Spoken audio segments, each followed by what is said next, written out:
అనారోగ్యం, ఉద్యోగం, వ్యాపారం అప్పులతో బాధపడుతున్నారా? వెంటనే జేకేఆర్ గురువు గారికి కాల్ చేసి అపాయింట్మెంట్ తీసుకోండి.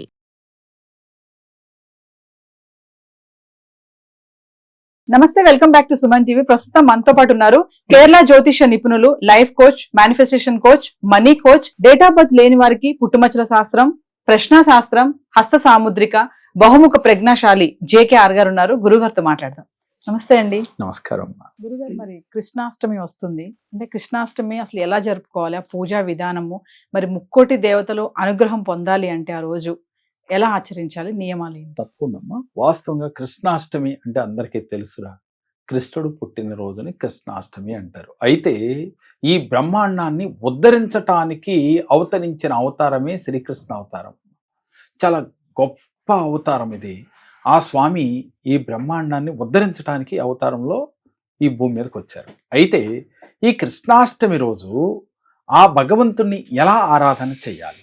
ముఖ్యంగా భగవద్గీతలో చెప్పినట్లుగా ఎవరైతే ఈ కృష్ణుడి యొక్క అవతారాన్ని తెలుసుకుంటారో, భగవద్గీతని ఎవరైతే ఈ కృష్ణాష్టమి రోజు మనస్ఫూర్తిగా వింటారో, ఆ గీత సారాంశాన్ని తెలుసుకుంటారో వారికి అద్భుత ఫలితాలు కలుగుతాయి. వాస్తవానికి శ్రీకృష్ణ భగవానుడుని ఆ రోజు వెన్న నైవేద్యంగా పెట్టి ఆ స్వామికి పాగుతున్న కృష్ణుని ఇంట్లో పెట్టుకుని వెన్న నైవేద్యంగా పెట్టి తులసీ దళాలతో ఆరాధన చేయాలమ్మా.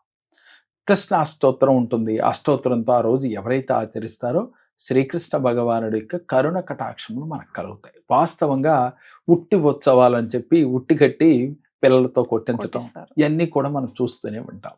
ఇది అన్నీ కూడా పిల్లలకి అవగాహన కల్పించడానికమ్మా.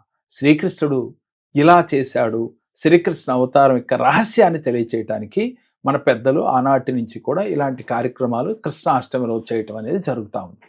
అంటే నేటి కాలంలో అసలు ఎన్ని ఎవరికి తెలియదు, ఏదో బుక్స్లోనూ అలాగే కథల్లోనూ సినిమాల్లోనూ చూడటం తప్ప. అందుకని రియల్గా ఇప్పటికి కూడా కొన్ని ఏరియాల్లో ఈ తంతు అనేది జరుగుతూ ఉంది. దీంతో పాటుగా కృష్ణుని ఉయ్యాల్లో పడుకోబెట్టి ఊపుతూ చాలామంది స్త్రీలు ఆనందపడిపోతూ కృష్ణాష్టమి రోజు మురిసిపోతూ ఉంటారు. అట్లాగే ఆ రోజు ముఖ్యంగా మనం చేయవలసింది ఏంటంటే, కృష్ణాష్టమి రోజు కృష్ణ భగవానుని మనం వెన్నపూస నైవేద్యంగా పెట్టి, అలాగే అటుకులు పటికి బెల్లం కూడా స్వామికి నైవేద్యం పెట్టి 10 మంది పిల్లలకి వితరణ చేయాలి. చేసి కృష్ణుడి యొక్క అవతార రహస్యం ఏమిటో మనం పిల్లలకి చెప్తూ ఉండాలమ్మా. మన పెద్దలు అలాగే గురువులు ఇలా చెప్పటం ఉండటం వల్ల రాబో తరాల వారికి కృష్ణ భగవానుడి యొక్క జన్మ యొక్క రహస్యం ఏమిటో అందరికీ అర్థమవుతుంది. ఎంతోమంది రాక్షసుల్ని ఎంతోమంది నేను సంహరించిన అవతారం. అయితే ఆయనగా సంహరించింది తక్కువ, వాస్తవంగా అక్కడ ఉండి నడిపించింది ఎక్కువ.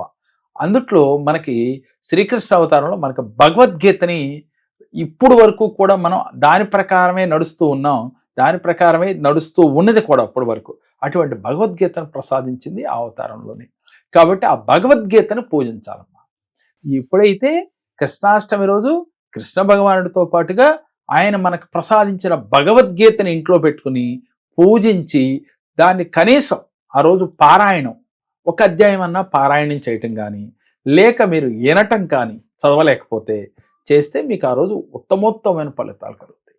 కృష్ణాష్టమి రోజు ఇలా చేయటం వల్ల చాలా అద్భుత ఫలితాలు కలుగుతాయి. దీనితో పాటుగా రోజల్లా కూడా ఓం క్లీం కృష్ణాయ గోవిందాయ గోపీజన వల్లభాయ స్వాహ ఈ మంత్రాన్ని మనసులో పదే జపిస్తూ ఉండాలి.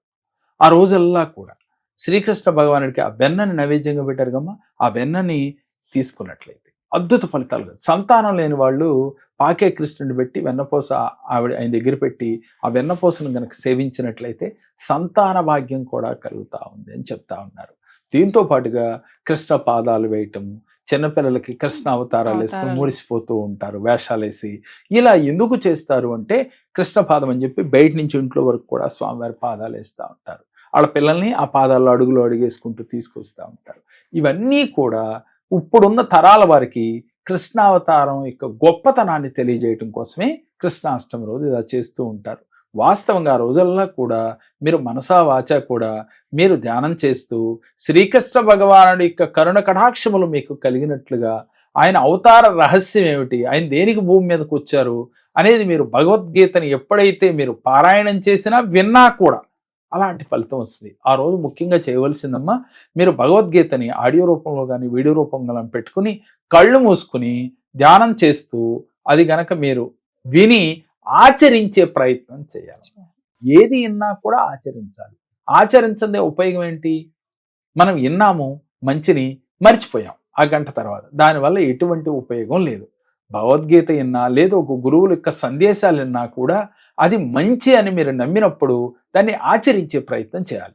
కృష్ణాష్టమి రోజు నుంచి నా జీవితంలో మార్పు చేసుకుంటాను, నాలో ఉన్న నెగిటివ్స్ని అన్ని తీసేస్తాను, ఈర్ష ద్వేషం అసూయల్ని నేను వదిలేస్తాను అని చెప్పి సంకల్పం చేసుకుని మనిషిలాగా నేను జీవించే ప్రయత్నం చేస్తాను.